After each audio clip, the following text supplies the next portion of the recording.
মোস্তাফিজুর রহমান বাবুল, আপনার কাছে একটু জানতে চাই, আমাদের আরেকজন অতিথি যেমনটা বলছিলেন যে বেনজির আহমেদকে শুধু গ্রেফতার না, তার সাথে তার যে আন্তর্জাতিক যে সম্পর্ক, কারণ উনি দেশের বাইরে গিয়েছেন এবং বিভিন্ন দেশের নাম শোনা গেছে অবস্থানের, অস্ট্রেলিয়া থেকে শুরু করে এখন যেমন শোনা যাচ্ছে লন্ডন থেকে তিনি হচ্ছে পর্তুগাল যাওয়ার পথে সম্ভবত দুবাইতে তিনি সেখানে ট্রানজিটে ধরা পড়েছেন ইমিগ্রেশনে, এরকম নানা খবর আছে এবং একই সাথে তার কাছে বাংলাদেশের পাশাপাশি পর্তুগালের পাসপোর্টও আছে। এই বাস্তবতায় তার ধারণা তো করাই যে তার বেশ কিছু আন্তর্জাতিক হয়তো সম্পর্ক আছে বিভিন্ন জায়গায়, সেটি কিভাবে বাংলাদেশ সরকার মোকাবেলা করবে?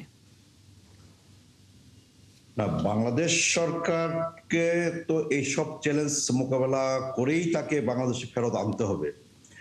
তার বিরুদ্ধে দুর্নীতি, লুটপাট, খুনের অসংখ্য অভিযোগ আছে এবং বিগত 17 বছরে ফেসিবাদী শাসন অব্যাহত রাখা, বাংলাদেশে জোর জবরদস্তিমূলক শাসন অব্যাহত রাখা, বাংলাদেশে খুন, গুম এবং নির্বিচারে আপনার হত্যাকাণ্ড সংগঠিত করা, মামলা মোকদ্দমা, জেল জুলুম দিয়ে রাজনৈতিক দল এবং নেতা কর্মীদেরকে হয়রানি করার অসংখ্য অভিযোগে অভিযুক্ত সাবেক আইজিপি বেনজির আহমেদ। ফলে বাংলাদেশ সরকারের অনুরোধে, বাংলাদেশ পুলিশের অনুরোধে ইন্টারপোলের মাধ্যমে যে রেড অ্যালার্ট জারি করা হয়েছিল, যে ওয়ারেন্ট ইস্যু করা হয়েছিল, সেই ইন্টারপোলের সেই সিদ্ধান্তের পরিপ্রেক্ষিতেই কিন্তু সংযুক্ত আরব আমিরাতের দুবাইয়ে তাকে সংশ্লিষ্ট দেশের আইন শৃঙ্খলা রক্ষাকারী বাহিনী তারা গ্রেপ্তার করেছে এবং এবং বেনজির তাদের হেফাজতে আছেন।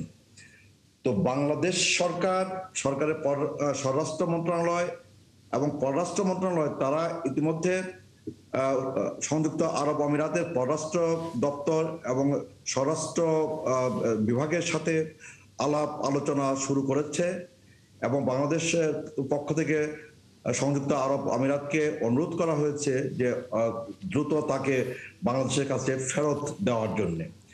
নানা আইনি জটিলতা থাকতে পারে এবং সকল আইনি জটিলতা এটাকে মোকাবেলা করে, নিরসন করে বেনজির আহমেদকে আমরা চাই এবং বেনজির আহমেদকে বাংলাদেশে ফিরিয়ে আনতেই হবে, এর কোনো বিকল্প নাই। সালাউদ্দিন আইয়ুবী, আপনার যদি এই বিষয়ে কোনো যুক্ত করার থাকে করতে পারেন, না হলে আমরা অন্য আরেকটি বিষয়ে যাব আলোচনায়।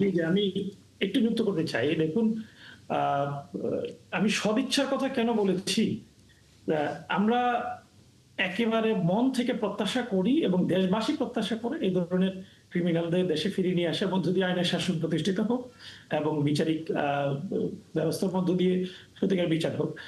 সমস্যা হলো, দেখুন, বাংলাদেশে কোনো বিচার পাইতে হলে যে আইনি জটিলতার মধ্যে পড়তে হয়, এটা আসলে ভাষায় প্রকাশ করার মতো না। আমার বেশ কয়েকদিনের অভিজ্ঞতা আছে, দীর্ঘদিন কারাগারে ছিলাম, প্রায় শতাধিক মামলা ছিল, সব মিলে এটা বুঝি। সেক্ষেত্রে দেখেন, সেই দেশের আইন এই বিষয়টাকে এলাও করে কিনা, এটাকে ডুয়াল ক্রিমিনালিটি বলে, যে যেটা বাংলাদেশে ক্রাইম, একই জিনিস সেই দেশে আসলে ক্রাইম কিনা, এই ইস্যুটা খুব বড় একটা ফ্যাক্ট। এটা বাংলাদেশ সরকার কিভাবে ম্যানেজ করবেন, যাকে দিয়ে ম্যানেজ করাবেন তাকে আসলে সেইভাবে করতে হবে, সদিচ্ছার মধ্যে দিয়ে করতে হবে। কোনো ধরনের দুর্বলতা থাকলে এটাকে বড় ইফেক্ট হয়ে দাঁড়াবে। সেখানে পরিচয়পত্র শনাক্ত করা, পরিচয়পত্র আপনি ইতিমধ্যে বলেছেন যে তার কাছে পর্তুগালের পাসপোর্ট আছে, সে যদি পর্তুগাল দাবি করে বাংলাদেশের আবেদনের প্রেক্ষিতে তিনি গ্রেফতার হতে পারেন কিনা একটা প্রশ্ন তৈরি হয়।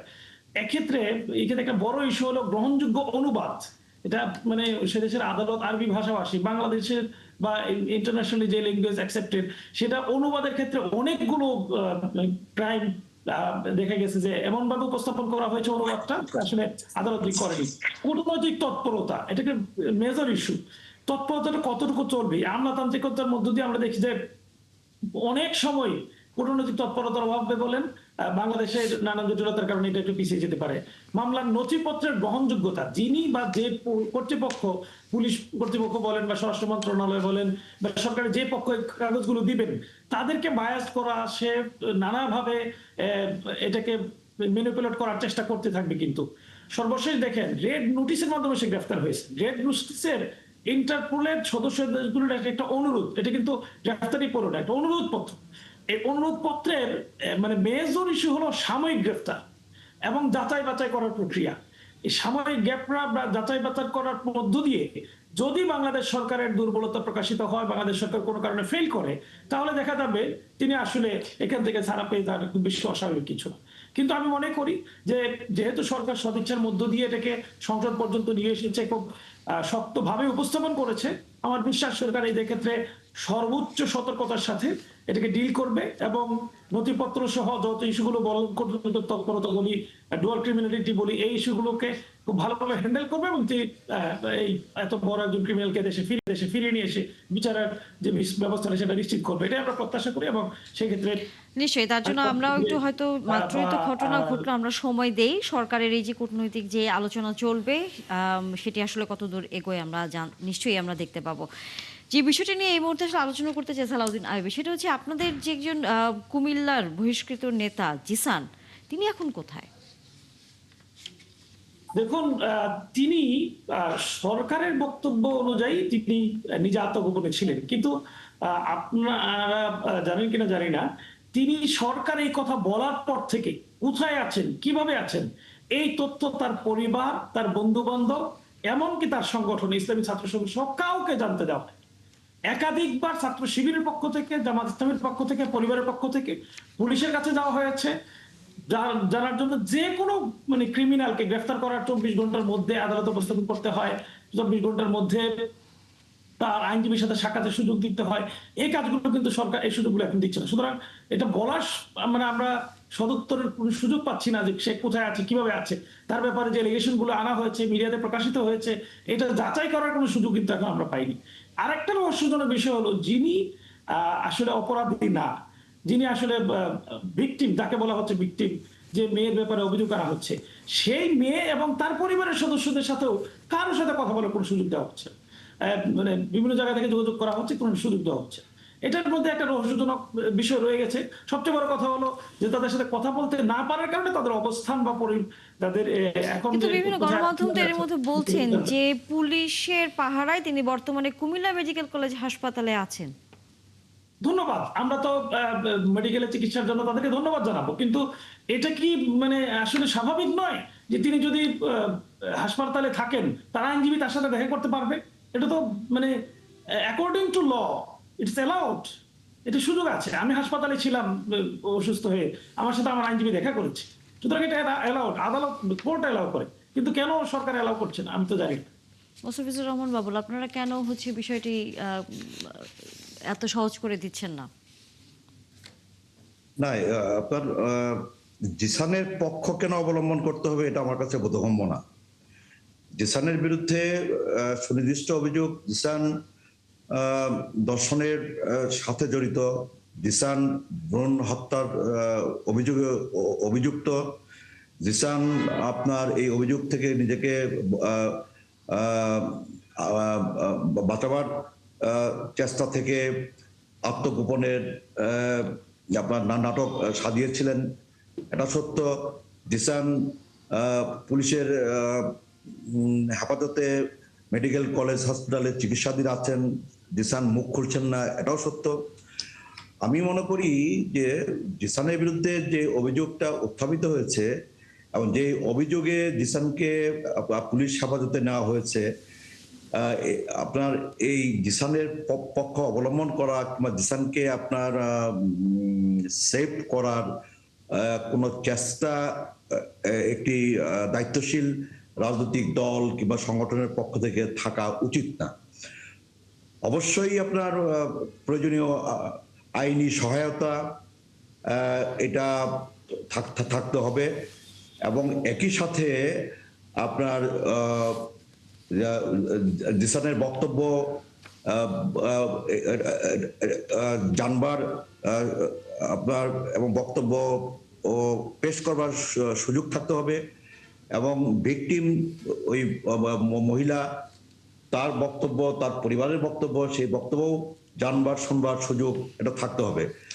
আমি আশা করি যে আজকে যেই অভিযোগে তাকে গ্রেপ্তার করা হয়েছে এবং এই অভিযোগের একটা স্বচ্ছ সুষ্ঠু তদন্ত এটা অনুষ্ঠিত হবে, সম্পন্ন হবে এবং তার ভিত্তিতেই এই ধর্ষণ এবং ভ্রূণ হত্যার যে সুনির্দিষ্ট অভিযোগ তার বিরুদ্ধে আনিত হয়েছে, এই অভিযোগের জন্য আইনি প্রক্রিয়া সম্পন্ন করে তার দৃষ্টান্তমূলক শাস্তি আইনি বর্তমান প্রক্রিয়ার সরকার মধ্যে নিশ্চিত করবে। হয়তো থাকবে।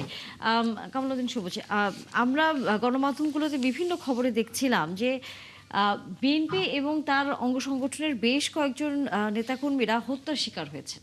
আমরা দেখেছি যে খুলনা, চট্টগ্রাম, নারায়ণগঞ্জ থেকে শুরু করে সেখানে দখলদারি হোক, সেখানে আমরা দেখছি যে বিরোধী দলের অনেকেই এক ধরনের আধিপত্য বিস্তারকে কেন্দ্র করে সেখানে যুবদলের বেশ কয়েকজন নেতাকর্মী সেখানে হচ্ছে হত্যার শিকার হয়েছেন। আপনার দৃষ্টিতে কি মনে হয়, আইন শৃঙ্খলা পরিস্থিতির আসলে এখন কি অবনতির দিকে যাচ্ছে, নিয়ন্ত্রণ করা যাচ্ছে না? না, সেটা না। বিষয়টা হচ্ছে যে এই যে হত্যাকাণ্ডের কথা বললেন, যুবদল বা বিএনপির যে অঙ্গ সংগঠনের নেতা, এটা তো যে কোনো হত্যাকাণ্ডই তো নিন্দনীয় এবং দুঃখজনক। এখন কথাটা হচ্ছে গণমাধ্যমে নানা কথা আসছে, আধিপত্য বিস্তারের কথা, কিন্তু এই হত্যাকাণ্ডগুলি আসলে সত্যিকার অর্থে অভিযোগ উত্থাপিত হচ্ছে, মানে কে করছে, আরও কি কি কারণ আছে সেগুলো এখনও স্পষ্ট হয় নাই, কারণ এগুলো অভিযোগ আকারেই আছে। কাজেই এগুলো ক্লিয়ার না হওয়া পর্যন্ত আমার মনে হয় মন্তব্য করা খুব মুশকিল। আর দ্বিতীয় কথা হচ্ছে যে আইন শৃঙ্খলা রক্ষা, যেটা বললেন যে কিছু কিছু ঘটনা হয়তো ঘটছে, কোনোটাই কাম্য নয়, কিন্তু আমি মনে করি যে সরকার নিশ্চয়ই এগুলো নিশ্চয়ই আইন শৃঙ্খলা রক্ষার জন্য উদ্যোগ নিচ্ছেন এবং নেবেন এবং সচেষ্ট আছেন, এবং এগুলোর উপরে সরকারের বক্তব্যও আছে, আপনারা জানেন। তো এবং যারা মারা গেছে, যারা হত্যাকাণ্ডের শিকার হচ্ছে, এরা কিন্তু সরকারি দলেরই আপনার লোকজন। তো কাজেই সেই ক্ষেত্রেও রাজনৈতিকভাবেও যদি আপনি দেখেন, সেখানেও তো সরকারের মানে পার্টি হিসেবে যে সরকার এখন ক্ষমতায় আছে তাদের কতগুলো নিশ্চয়ই চিন্তাভাবনা আছে। তো দুটো মিলিয়ে আমার মনে হয় যে ট্রুথ উইল কাম আউট, এবং এগুলার মানে বিচার হবে এবং এগুলা বন্ধ হবে। আমি এটুকু আশা করি আর কি। আমরা সেটি হয়তো আমরাও আশা করি, কিন্তু এই ঘটনার মাঝেই যদি আমরা একটু দেখি যে যশোরের মনিরামপুরে মানে মাটি খননের টাকা ভাগাভাগি নিয়ে এরই মধ্যে টেন্ডারবাজি সহ বেশ কিছু এরকম বিতর্ক কাজের জন্য জামায়াতের 3 নেতার পদ কিন্তু স্থগিত করা হয়েছে। আমরা এতদিন বিরোধী দলের পক্ষ থেকে শুনে আসতাম যে সরকারি দলের লোকজনরা চাঁদাবাজি বা টেন্ডারবাজি করে বেড়াচ্ছে, কিন্তু এবার ঘটনা আমরা দেখছি যে জামায়াতের 3 নেতার হচ্ছে টেন্ডারবাজি সহ নানা কর্মকাণ্ডের জন্য তাদের হচ্ছে পদ স্থগিত করেছে জামায়াত। সালাউদ্দিন আইয়ুবী।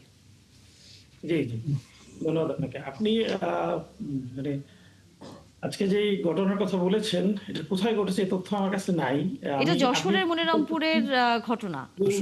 আপনি বলার পরে আমি গুগলেও সার্চ দিলাম, এখন পর্যন্ত কোনো তথ্য পাইনি। আমার যদি জানা থাকে তাহলে আমি একটা কথা বলতে পারতাম। সমকাল পত্রিকায় আছে, গণমাধ্যমে এসেছে। হ্যাঁ গণমাধ্যমে এসেছে, সমকাল পত্রিকা আপনি দেখতে পারেন। আমার নজরে আসেনি। জি আমার নজরে আসলে আমি হয়তো মানে জি, জি। মানে এই অভিযোগটি তাহলে কি, মানে আমরা যখন দেখতাম যে আপনারা বলেন যে এই টেন্ডারবাজি বা দখলদারি রাজনীতিটি করে হচ্ছে বিএনপি নেতাকর্মীরা, এখন তো এই ধরনের আচরণ আপনাদের নেতাকর্মীরাও তো করছে। দেখুন, আপনি যেভাবে যার জন্য বললেন যে আপনারা ব্যবস্থাও কিন্তু নিয়েছেন এই 3 নেতার বিরুদ্ধে। ঢালাও ভাবে এটা বলার সুযোগ নেই। ঢালাও ভাবে বিএনপির ব্যাপারে বলার সুযোগ নেই, জামাতের ব্যাপারে বলার সুযোগ নেই। অন্যায়কারী যারা থাকবে তাদের আসলে কোনো দল নাই। তারা খবর নিয়ে দেখবেন যে জামাতের হয়তো নির্বাচন করেছে বা জামাতের সাথে উঠা বসা হয়তো আছে। এই জায়গায় থেকে অনেকে অনেক সময় বলার চেষ্টা করে যে জামাতের নেতা। সেক্ষেত্রে বিএনপির ক্ষেত্রে এরকম দেখবেন, অন্যায়কারী যারা বিএনপির একটা ছবি, এক নেতার সাথে একটা ছবি তুলে সে এই ছবি দিয়ে বিভিন্ন অন্যায় করে বেড়ায়, পরবর্তীতে খবর আসে বিএনপির নেতা এইরকম ঘটনা করেছে। অন্যায়কারীদের আসলে সেরকম মানে আপনি দেখবেন যে এত দলের সম্পৃক্তির প্রয়োজন হয় না, তার দলকে কাজে লাগায়। দ্বিতীয় কথা হলো, যদি জামাত ইসলামী কেউ করে থাকে, আমি এটা অস্বীকার করছি না যে জামাতে কেউ করতেই পারে, জামাতে কেউ করে থাকলে তার বিচার আওতা হবে। যেহেতু জামাত এখন বিরোধী দলে আছে, সরকারি দলের সুবর্ণ সুযোগ আছে তাকে এক্ষুনি গ্রেফতার করে বিচার আওতা নিয়ে আসা, সুতরাং বিচার করবে। এটা তো আমাদের কোনো মানে আমি মনে করি না কোনো জামাতের নেতার বা কোনো ব্যক্তির বা দলের পক্ষ থেকে কোনো বিধিনিষেধ বা কোনো ধরনের প্রতিবন্ধকতা থাকবে। নিঃসন্দেহে তারা বিচারের আওতায় আসবে। যদি প্রমাণিত হয় তাদের শাস্তি হবে, যদি প্রমাণিত না হয় তখন বিষয়টা সব জাতির কাছে clear আপনাদের এই ৩ নেতার পদ স্থগিত করা হয়েছে। মানে তাহলে তো স্থগিত করার বিষয়টি নিশ্চয়ই প্রমাণিত হওয়ার কারণেই নিশ্চয়ই এই বিষয়টি আপনারা দল থেকে সিদ্ধান্ত নিয়েছেন নাকি? আমি ইতিমধ্যেই বলেছি জানি না, সুতরাং আমার উপর আপনি চাপানোর চেষ্টা করাটা তো আমি মনে করি না খুব কোনো সুমতি আছে বলে আমি মনে করি না। আচ্ছা। মোস্তাফিজুর রহমান বাবুল, আম না, উনি উনি জানেন, উনি জেনেছেন, কিন্তু উনি আপনার এই আপনার এটা আড়াল করবার চেষ্টা করছেন, না জানার ভান করছেন। এটা এটা আমি জানবেন না কেন আপনার জাতীয় জাতীয় সংবাদ মাধ্যমে আমি তো ওনার বলার পরে গুগলে সার্চ দিলাম এটা দেখার জন্য। আপনি কিভাবে জানেন যে আমি জানি? এটা এটা মেইনস্ট্রিম মিডিয়াতে আসছে। আমি জানি এটা কোন লজিক আছে? আপনার বক্তব্যটা ঠিক আছে, মেইনস্ট্রিম মিডিয়াতে আসছে। আমি তো আপনি বললাম যদি মেইনস্ট্রিম মিডিয়াতে গেলে আপনি পাবেন, মেইনস্ট্রিম মিডিয়াতে গেলে আপনি পাবেন। আমি কিন্তু আমি বলি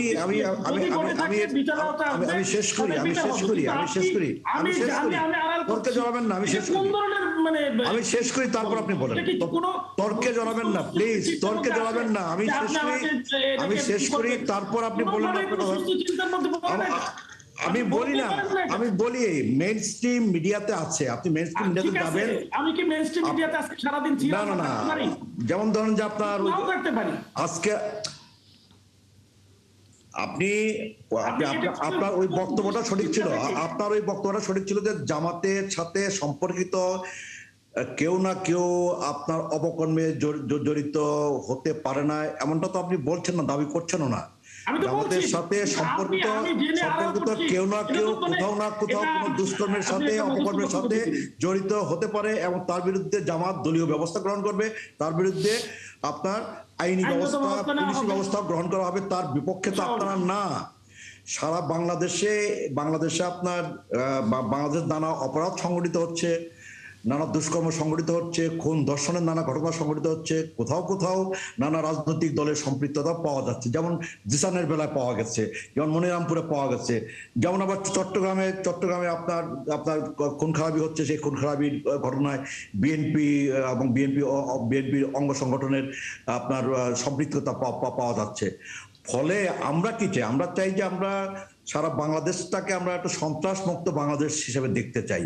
আমরা শান্তি চাই, আমরা শৃঙ্খলা চাই, আমরা আইনের শাসন চাই, আমরা নিরাপদ বাংলাদেশ চাই। আমরা খুন ধর্ষণ মুক্ত, রাহাজানি মুক্ত, ব্যভিচার মুক্ত, অনাচার মুক্ত বাংলাদেশ আপনারাও চান, আমরাও চাই। সে কারণে যেখানেই যারা যেই দলের ছত্রছায়াই হোক না কেন, যারা অপরাধ সংগঠিত করছে, নানা দুষ্কর্মে জড়িত হচ্ছে, টেন্ডারবাজি, চাঁদাবাজি, আপনার কি আধিপত্য বিস্তারে যারা আপনার খুন খারাপিতে জড়িয়ে পড়ছে, তাদের বিরুদ্ধে আপনার শক্ত আইনি ব্যবস্থা, শক্ত পুলিশি ব্যবস্থা এবং শক্ত আপনার একটা বিচারিক ব্যবস্থা তো আমরা চাই।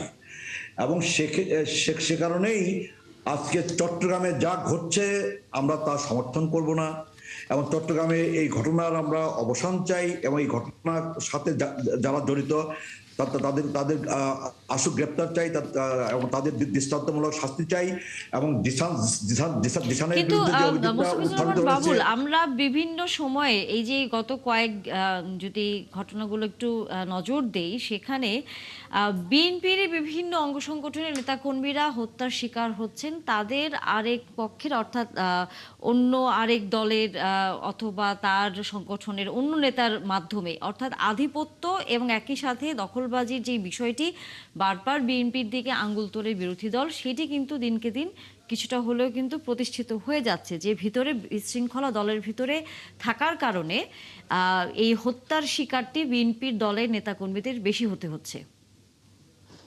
না, আপনার সারা বাংলাদেশের প্রেক্ষাপটে আপনার এই বিচ্ছিন্নভাবে আপনার কোথাও কোথাও এ ধরনের আপনার অনাকাঙ্ক্ষিত ঘটনা ঘটছে, এবং এই আপনার বিএনপির অভ্যন্তরীণ আপনার দ্বন্দ্ব সংঘাতের জেরে বিএনপি বা অঙ্গ সহযোগী সংগঠনের কোনো না কোনো পর্যায়ের আপনার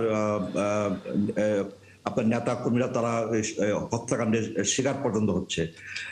এখন আমার বক্তব্যটা হচ্ছে যে এই ঘটনাগুলোকে আপনার ছোট করে দেখবার কোনো সুযোগ নাই, এই ঘটনাগুলোকে আমলে না নেওয়ার কোনো সুযোগ নাই। ঘটনাগুলোকে আমলে নিতে হবে, ঘটনাগুলোকে আমলে নিয়ে এই ঘটনার সাথে যে বা যারা জড়িত তাদেরকে আপনার আইনের আওতায় আনতে হবে, গ্রেপ্তার করতে হবে এবং তাদের দৃষ্টান্তমূলক শাস্তি বাংলাদেশে আইনের শাসন কায়েম করবার জন্যই, বাংলাদেশের শান্তি শৃঙ্খলা এবং নিরাপদ বাংলাদেশ কায়েম করবার জন্য খুবই জরুরি।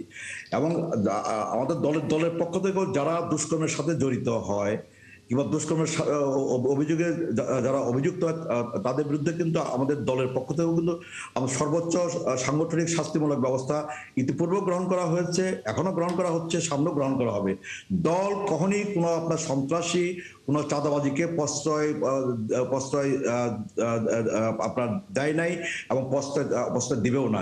তাদের চাঁদাবাজির অভিযোগ যদি কারোর বিরুদ্ধে উত্থাপিত হয়, সন্ত্রাসী কর্মকাণ্ডের অভিযোগ যদি কারোর বিরুদ্ধে উত্থাপিত হয়, আধিপত্য বিস্তারের অভিযোগ যদি কারোর বিরুদ্ধে উত্থাপিত হয়, সেই ক্ষেত্রে বিএনপি তার বিরুদ্ধে, তাদের বিরুদ্ধে শক্ত এবং সালাউদ্দিন নবী, আপনি কি এই জিনিসটা দেখেন কিনা যে বিএনপির ভেতরে এই যে দলের নিয়ন্ত্রণটি আসলে তারা করতে পারছে? দেখুন, এটা কোনো মেশিন না যে এক সুইচে একই রকম কাজ করবে। কোথাও কোথাও দেখবেন যে বিএনপির কোনো কমিটি খুব ভালো পারফর্ম করছে, আবার কোথাও কোথাও নিজেদের মধ্যে আভ্যন্তরীণ কোন্দল আছে, খুব স্বাভাবিক। এটা কিন্তু একেবারে অস্বাভাবিক। একটা মানুষের দল হিসেবে মানবিক যে দুর্বলতা, এটাকে মেনে নিয়ে আপনাকে চিন্তা করতে হবে। একেবারে ফেরেস্তার মতো চিন্তা করার কোনো সুযোগ আমি মনে করি না। যেমন চট্টগ্রামের ঘটনা ঘটেছে গত 28শে ফেব্রুয়ারি রাজশাহীর চারঘাটে এরশাদ আলী সাহেব নামে এক বিএনপি কর্মীকে নিজেদের কর্মীরা কুপিয়ে হত্যা করেছে। তাই বলে কি আপনি বলবেন যে সারা দেশের কর্মীরা এখন খুনাখুনি করছে? এটা তো বলার সুযোগ নেই। খুব স্বাভাবিকভাবেই এখন আমাদের খুঁজতে হবে এগুলোর সলিউশন। আমি মনে করি যেখানে দলীয় এই নিয়ন্ত্রণের বাইরে চলে যাওয়ার সম্ভাবনা আছে, সেখানে কেন্দ্রের হস্তক্ষেপটা খুব দ্রুত হওয়া দরকার। কখনো কখনো দেখা যায় কেন্দ্র পর্যন্ত এই গ্রুপিংটা চলে। এই গ্রুপের জায়গাটা যদি নিয়ন্ত্রণ করা না যায়, তখনই কিন্তু এই বড় ধরনের হত্যাকাণ্ডের মতো দুর্ঘটনাগুলো ঘটে। এই দুর্ঘটনা আমি মনে করি উস্কে দেয় হলো অন্যান্য জায়গায় যে বিশৃঙ্খলা, ছোট ছোট বিশৃঙ্খলা রয়েছে, সেগুলো ফিরে দেয় যদি শক্ত হাতে বিচার করা হয়। এক্ষেত্রে একটা জিনিস আপনি দেখবেন, কোন দলের কর্মীর দ্বারা যখন ওই সরকারি দলের কোন কর্মী খুন হয়, তখন বিচারের ক্ষেত্রে সেই দলের জন্য এবং প্রশাসনের জন্য কষ্ট হয়ে যায় তাকে সত্যি রাখতে বিচারের আওতায় নিয়ে আসাটা। এটা আমি বলবো, সে বিচারটা যেন দলীয় প্রভাব মুক্ত হয়। বিএনপির কোনো গ্রুপই যেন, অথবা জামাতের কোনো গ্রুপই যেন কোনোভাবে বিচারকে প্রভাবিত করার জন্য চেষ্টা না চায়। তাহলে দেখা যাবে ভবিষ্যতে এই ধরনের কর্মকাণ্ডগুলো। কামালউদ্দিন সবুজ, আপনার কাছে কি মনে হয় যে রাজনৈতিক দলগুলো নিজেদের ভেতরে কি আসলে নিয়ন্ত্রণগুলো রাখতে পারছে? না, প্রথম কথা হচ্ছে যে ঘটনাগুলির কথা আমরা এতক্ষণ শুনলাম দুইজন মাননীয় সংসদ সদস্যের কাছ থেকে, এবং আপনি নিজেও বলছেন এবং কিছু গণমাধ্যমে আসছে, এগুলো কিছু ঘটনা ঘটছে। তো এটা মানে ঢালাওভাবে বলা যাবে না যে দলের মধ্যে নিয়ন্ত্রণ হারিয়ে ফেলছে বা এরকম কিছু না। এরকম টুকটাক ঘটনা ঘটতেই পারে, এবং এত বড় একটা দলের মধ্যে আপনার নেতৃত্বের প্রতিযোগিতা থাকতে পারে, এবং সেই নেতৃত্বের প্রতিযোগিতার মানে বহিঃপ্রকাশ হিসাবে অনেক সময় অনেক কিছু মানে আমরা দেখতে পাই। এটা অতীতেও হয়েছে। এবং সবচেয়ে বড় কথা হচ্ছে যে আমরা এটাও দেখেছি, এই বাংলাদেশের জাতীয়তাবাদী দলের আপনি দেখেন 5ই আগস্টের পরে 2024-এর এরপরেও অনেকগুলি ঘটনার অবতারণা কিন্তু হয়েছে, আমরা জানি, এগুলো গণমাধ্যমে এসেছে। তখন এই বিএনপির পক্ষ থেকে অনেককে আমরা বহিষ্কার করতে দেখেছি, অনেককে আপনার দল থেকে আপনার সতর্ক করা হয়েছে, শোকজ করা হয়েছে, এবং অনেককেই মানে বহিষ্কার করে দেওয়া হয়েছে। তো এগুলো তো একটু আমি মনে করি সাংগঠনিকভাবে ভালো উদ্যোগ। নিশ্চয়ই যাদেরকে বহিষ্কার করা হয়েছে বা যাদেরকে শোকজ করা হয়েছে তাদের মধ্যে নিশ্চয়ই দলগতভাবে দলের যে হাইকমান্ড বা দল যারা পরিচালনা করেন তারা এমন কিছু দেখতে পেয়েছেন যে তারা সঠিক কাজ করেন না এবং দলের শৃঙ্খলার মধ্যে নেই, সেই জন্যই তো কাজটা করেছেন। সেটা তো আপনার প্রশংসনীয় উদ্যোগ। এখন যে কাজগুলি হচ্ছে, নিশ্চয়ই একটা হলো সরকার, একটা হলো রাজনৈতিক দল। রাজনৈতিক দল হিসেবে বিএনপি নিশ্চয়ই এগুলো দেখছেন। যদি ওনারা মনে করেন যে এখানে তাদের নিজের দলের ভিতরে কেউ এই দলের মধ্যে কোন্দল তৈরি করছে বা যেটা দলের জন্য ক্ষতিকর, নিশ্চয়ই সাংগঠনিক ব্যবস্থা নেবেন। কারণ এটা না নিলে তো বিএনপির জন্যই ক্ষতির কারণ হয়ে দাঁড়াবে। এবং সেটা তো আমরা কিছুদিন আগেও সেই ইনস্ট্যান্স আমরা দেখেছি। তা আমি যেটা বলবো যে এটা দিয়ে কয়েকটা ঘটনা দিয়ে আমরা চাইবো না যে বাংলাদেশে এই ধরনের একটি ঘটনাও হোক, এই কিন্তু আপনার কথাটা কাছে- হচ্ছে জি। একটা রাজনৈতিক দল, এটা কিন্তু বাংলাদেশে না, পৃথিবীর সব দেশে আছে, বহিঃপ্রকাশটা বিভিন্নভাবে হয়। তো বাংলাদেশ কিন্তু এক্সেপশন না। আপনার বাংলাদেশে এখন কিছু ঘটনা ঘটছে, এর অর্থ এই না যে সব নিয়ন্ত্রণ হারিয়ে ফেলছে বা একদম সব কিছু শেষ হয়ে গেছে, বিষয়টা তা না।